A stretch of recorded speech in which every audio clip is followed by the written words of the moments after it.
Hi guys, আজকে ছিল যেমন খুশি সাজো প্রতিযোগিতা। এখানে সমস্ত বাচ্চারা পার্টিসিপেট করেছিল।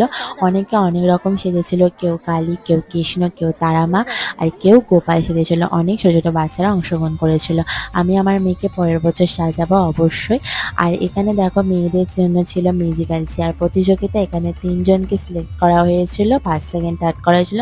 তারপরে আমরা সন্ধ্যেবেলা বেরিয়ে পড়েছিলাম, সব কিছু খাবার করে খেয়ে দিয়ে বেরিয়ে পড়েছিলাম আমি আমার মেয়েকে নিয়ে সাংস্কৃতিক অনুষ্ঠান দেখতে। সমস্ত বাচ্চারা পার্টিসিপেট করছিল, বেশ ভালো লাগছিল।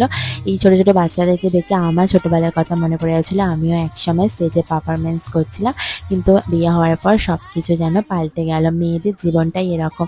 কিন্তু আমি আমার শখটাকে আমি আমার মেয়ের ওপর দিয়ে পূরণ করব। আমার মেয়ে কিন্তু ছোটবেলা থেকেই নাচের প্রতি ন্যাক আছে। তো আমার মেয়ে দেখো ভীষণ খুশি, কিন্তু এতটাই আনন্দ অনুভব করছে, আমার তো বেশ ভালো লাগছে। আমার মেয়ে দেখতে কত বড় হয়ে গেল। পরের বছর